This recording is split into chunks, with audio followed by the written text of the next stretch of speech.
Assalamualaikum anak-anak. Waalaikumsalam. Beri salam. Assalamualaikum warahmatullahi wabarakatuh. Duduk. Bagaimana kabarnya hari ini? Baik. Hadir semua? Iya. Siapa yang tidak hadir? Iya. Kenapa? Sakit. Oh, sakit. Ya, kita doakan temannya kita yang sakit semoga cepat sembuh agar dia bisa mengikuti pelajaran lagi seperti biasa. Hari ini kalian sudah melakukan kebaikan semua? Sudah. Alhamdulillah kalau sudah melakukan kebaikan. Nah, sebelum kita memulai pelajaran kita pada pagi hari ini, marilah kita berdoa sama-sama. Ketua Bagus, mari pimpin doa.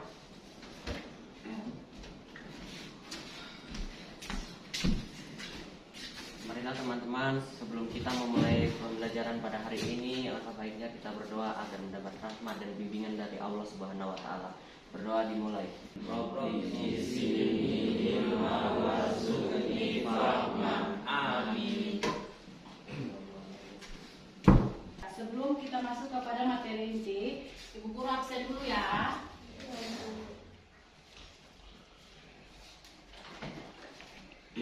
Ahmad, Hadir. Yahya, Hadir. Aminuddin. Hadir. Nah, sebelum Ibu Guru masuk ke materi kita selanjutnya, Ibu Guru mau bertanya dulu. Masih ada yang mengingat materi kita minggu lalu? Masih. Materi kita minggu lalu itu apa? Materinya apa? Asmaul Husna. Ada yang bisa memberikan pengertian tentang Asmaul Husna? Ya, Aisyah. Asmaul Husna sebagai nama-nama dan sekaligus sifat Allah Subhanahu wa taala merupakan contoh bagi manusia untuk dipelajari, dimengerti, dihafalkan dan diamalkan di dalam kehidupan sehari-hari. Sehingga cita-cita setiap manusia untuk meraih kehidupan bahagia dunia dan akhirat menjadi kenyataan. Ya. Berikan dulu aplaus untuk teman kita Aisyah.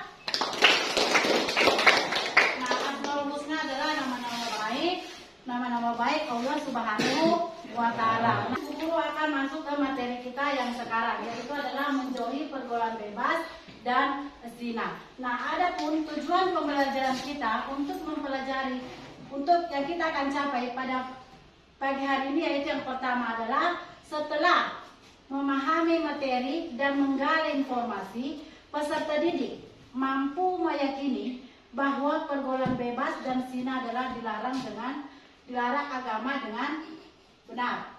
Kemudian yang kedua, setelah memahami materi dan menggali informasi, peserta didik mampu menghindarkan diri dari perbuatan zina. Nah, sebelum Ibu Guru masuk ke materi, terlebih dahulu Ibu Guru akan membagi kelompok dulu. Kelompok 1 yaitu adalah Dirga dengan Khairul. Silahkan bergabung ke kelompoknya. Kelompok 2 Laila beserta teman-temannya. Kemudian kelompok 3 adalah Bagus. Ariel bergabung ke teman kelompoknya. Nah, setelah Bu Guru bagi kelompok, Bu Guru akan memberikan LKPD. LKPD ini nanti akan dikerjakan setelah menonton video yang kita akan putar. Kelompok 1, ini adalah kelompok 2, kemudian ini adalah kelompok 3. Ya. Kiat Islam menjaga aurat wanita muslimah. Kiat Islam menjaga aurat wanita muslimah. Maka para ikhwah ahibati hafizakumullah taala, kiat yang pertama yaitu Islam mengharamkan perbuatan zina dan segala sarana yang menghantarkan kepadanya. Ini kiat menjaga aurat wanita muslimah yang diajarkan dalam agama Islam. Islam mengharamkan perbuatan zina dan segala hal yang menghantarkan kepada perbuatan zina tersebut. Allah Subhanahu wa taala berfirman di dalam surah Al-Isra ayat 32, "Wa la taqrabuz zina innahu kana fahisha wa sa'a sabila." Janganlah kalian mendekati kepada perbuatan zina. Sesungguhnya dia adalah perbuatan yang keji dan jalan yang buruk. Perbuatan yang keji dan jalan yang buruk. Ya, ini akibatnya hafizakumullah ta'ala. Sekarang kalian sudah melihat video yang Ibu Guru tampilkan tadi.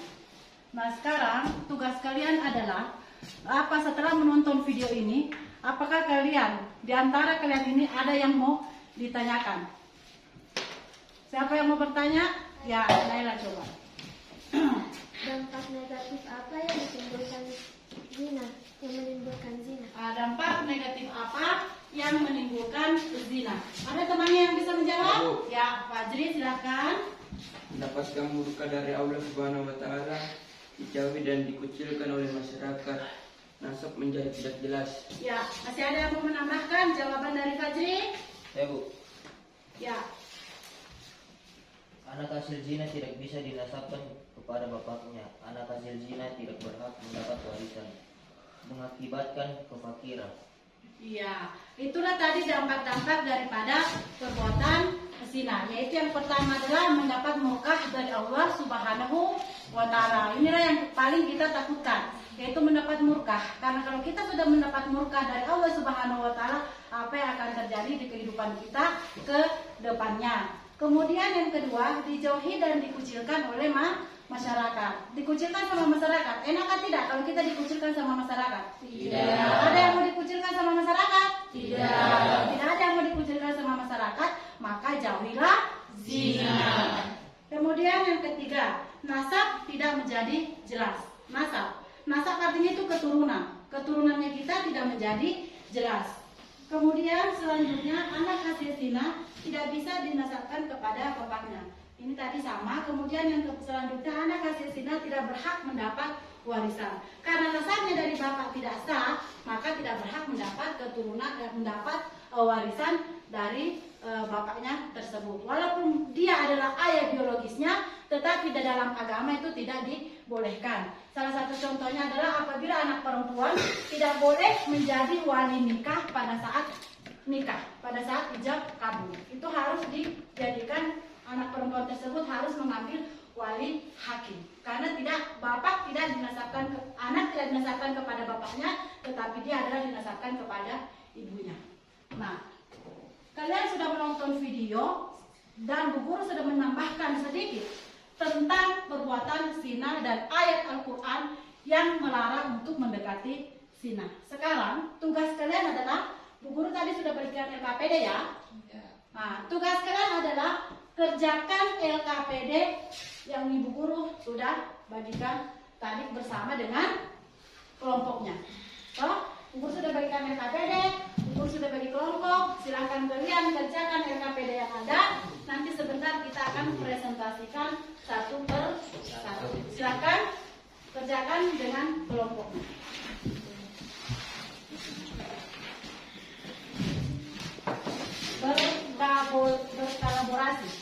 Berkolaborasi artinya berkelompok. Sekarang coba kalian kerjakan. Mana LKPD yang Ibu tadi sudah bagikan? Ya. Sekarang coba mana bolpennya? Alhamdulillah kalian menulis. Pura-puranya. Coba. Buka buku. Kalian coba kerjakan LKPD yang ada. Coba mana LKPD yang Bu Guru tadi berikan? Coba silakan kalian kerja, terbuka dengan temannya, berkolaborasi dengan temannya. Silakan dikerjakan LKPD-nya. Coba mana?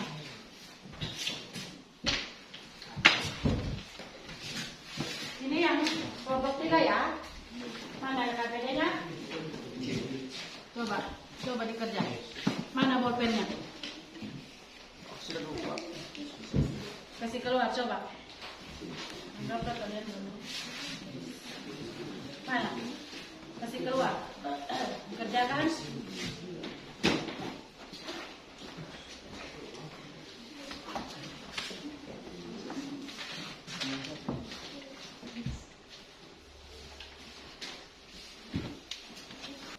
Ya, bagaimana? Sudah selesai semua RKPD-nya? Sudah ya. Sekarang kalau sudah selesai RKPD-nya, sekarang kita memulai untuk presentasi masing-masing kelompok. Siapa yang berani maju pertama untuk mempresentasikan hasil diskusi kelompoknya?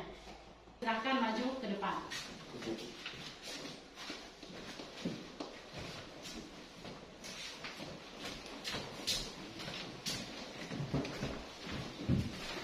Bismillahirrahmanirrahim. Assalamualaikum warahmatullahi wabarakatuh. Waalaikumsalam. Saya akan mempresentasikan hasil diskusi dari kelompok kami tentang cara menghindari zina. Dalam ajaran Islam, perbuatan zina digolongkan sebagai dosa besar. Setiap umat Islam harus menghindari perbuatan zina dan segala hal yang dapat mendekati dosa tersebut. Sebagaimana tercatat dalam surat Al-Isra ayat 32 yang berbunyi, Bismillahirrahmanirrahim. Wala taqrabuz zina innahu kana fahishatan wa sa'a sabila. Dan janganlah kamu mendekati zina. Sesungguhnya zina itu adalah suatu perbuatan yang keji dan suatu jalan yang buruk. 1. Menjaga pandangan. Ibnu Katsir menjelaskan bahwa Allah Subhanahu wa taala melarang semua hambanya melakukan, mendekati dan melakukan segala hal yang menjadi penyebab dan faktor pendorong terjadinya zina. Oleh karena itu, umat muslim harus menjaga pandangan dari hal-hal yang dapat memicu perzinaan. Menjaga pandangan yang dimaksud adalah pandangan kepada lawan jenis, sebagaimana dikatakan dalam hadis berikut. Katakanlah kepada orang laki-laki yang beriman, hendaknya mereka menahan pandangannya dan memelihara kemaluannya, yang demikian itu adalah lebih suci bagi mereka. Sesungguhnya Allah Maha mengetahui apa yang mereka perbuat. Quran Surat An-Nur ayat 30. Demikian hasil diskusi kami. Jika ada yang salah, mohon dimaafkan. Wassalamualaikum warahmatullahi wabarakatuh. Akan sedikit ya tentang kesimpulan daripada materi kita pada pagi hari ini. Kesimpulan materi kita itu adalah pergaulan zina, mendekati zina. Zina adalah melakukan hubungan suami istri antara laki-laki dan perempuan tanpa adanya ikatan pernikahan. Itulah pengertian sesungguhnya daripada zina. Kemudian dampak-dampak dari pergaulan zina.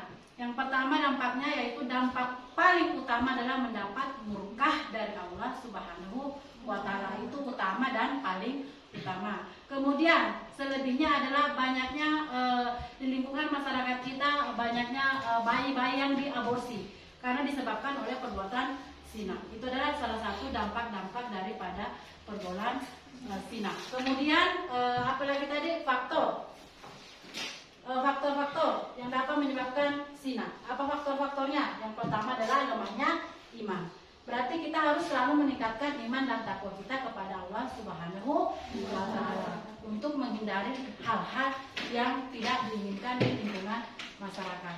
Nah, itulah tadi kesimpulan yang Ibu Guru bisa berikan mengenai materi kita pada pagi hari ini adalah pergaulan zina. Janganlah mendekati zina. Nah, sebelum Bu Guru menutup pertemuan kita pada pagi hari ini, kita membaca surat Al-Asr satu kali. Bisa? Bisa. Ya. Sekarang Bu Guru yang pimpin. A'udzubillahi minasyaitonirrajim. Bismillahirrahmanirrahim. Wal asri innal insana lafi khusr illa alladzina amanu wa amilus sholihat wa tawasaw bil haqqi wa tawasaw bis sabr. Amin. Sebelum kita menutup perjumpaan kita pada pagi hari ini, marilah kita bersama-sama mengucapkan hamdalah. Alhamdulillahirabbil alamin.